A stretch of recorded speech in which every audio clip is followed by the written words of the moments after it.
Well, Okay. we'll at least keep that away from you. That's good. All right, PS2, back here we go. MPG and Jakal winners finals, and with that reflector, Jakal immediately says to MPG, "This is going to be a whole different ball game from your last match." I love reflectors. They're some of my favorite. I love when reflectors get used like in the high level play. Just the automatic Uno reversal card. Yeah, but it's like I don't know what it is. It's like the like this is something that players should be good enough that it's not like a thing that happens. Like counters, right? I was about to say, yeah, like counter for physical moves. Yeah. But like counters are kind of good now. Like, and you can like use counters like, but reflectors is like, man, I just love seeing reflectors used on purpose. Ooh, a little B reverse, but can't time it in time well enough for the air dodge up. Unfortunately for stock. MPG with a hey, check this out recovery. Hold my beer. Yeah. Do we know if Mega Man is like an actual kid or if he's past 21 or are there any laws against that, against robotics, or like do they even drink beer? Well, if I've learned anything from Futurama, right, like he might need it. Right. Yeah. If they get sober, they actually get drunk. Right. Yeah. Like it would be really bad. I guess we're using the Matt Groening and David X. Cohen for the that works for the me. lore of Mega Man. Noted Super Smash Brothers developer Matt Groening. Yeah.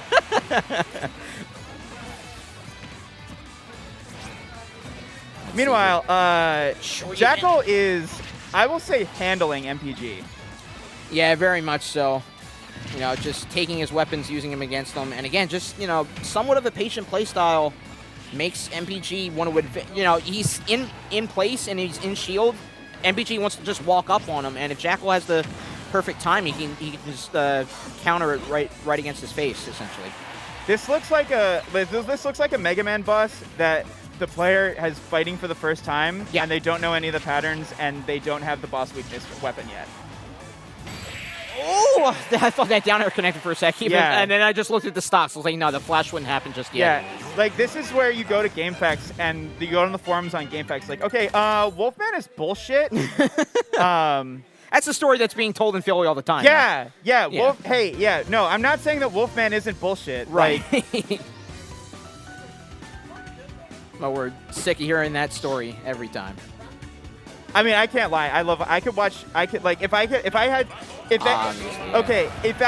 I was on a desert island and I could only watch one Smash player on a desert island, I'm not sure why desert island is important here, but it would be Jakal. Really? I just love his positioning. Like, you can see he's such an open book, not in a way that like is a detriment to his own play. It's like, oh, you can see as a spectator, like, oh, this is somebody who's clearly thinking about their positioning, and it's just really, really well calculated and very cerebral. Yeah. So you can expect.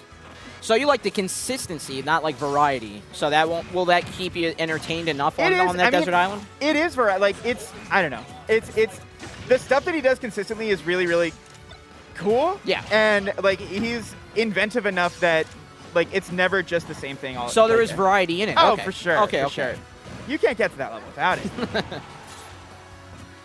So for those of you in Twitch chat, who would you watch on a desert island for the rest of your life? Great question. Yeah. I'll actually have to think about that one for a while. Yeah.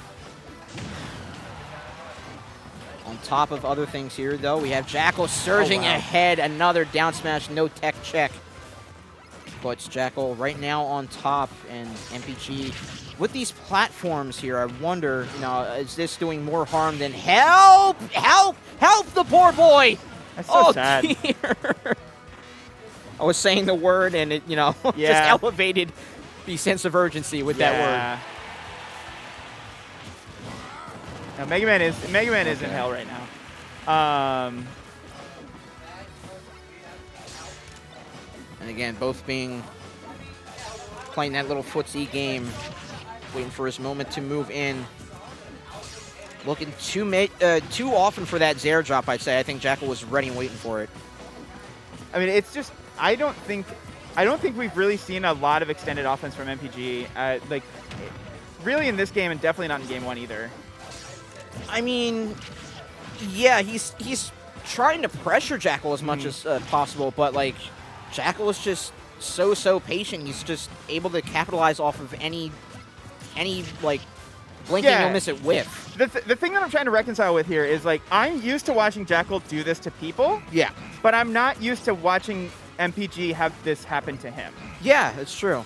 Like the Jakal part of it is like, oh, okay, yeah, this part, yeah, this makes perfect sense. Right. Wait, why is it happening to MPG? We usually see him more carefree in his movement. He can usually get those Zero drop conversions and things like that, but seeing him on the complete opposite end of his character is something. Even though you're only, you don't come here once a week as often, it's still something I'm not expecting to see either. So. Well, that's very reassuring.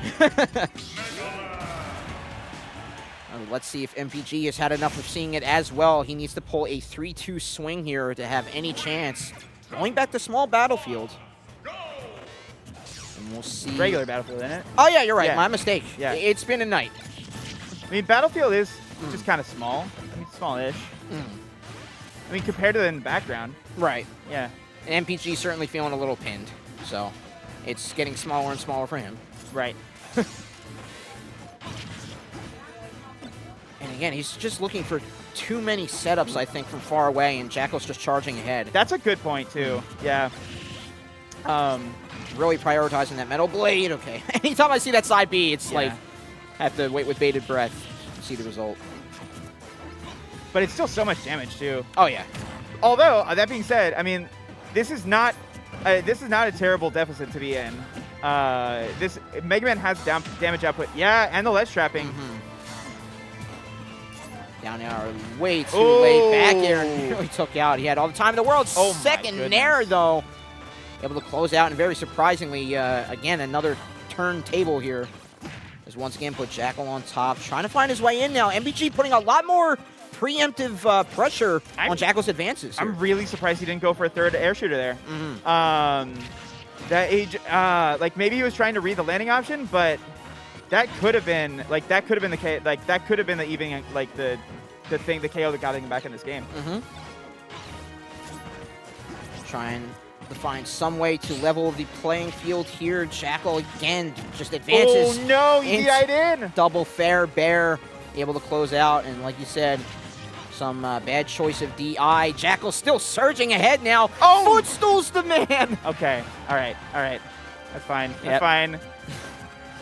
Again, Jakal, when he's in his zone, he's looking for those clips all the same. But like, he's, it's going to take a lot. Like before, Jakal was not as unbridled as he is right now. So MBG has a new mountain to climb essentially.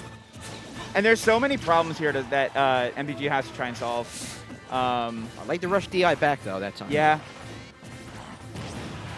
Okay. Wow. Okay. Jakal maybe a little too cheeky again, starting to get into the zone a little too much. Whoa, big read there, but putting the book back. He's in the wrong section. Learn your Dewey Decimal System, says MPG. Oh my gosh, just snaking with those back airs, just using the coverage of the platform, hiding the character model almost. Yeah, and you mentioned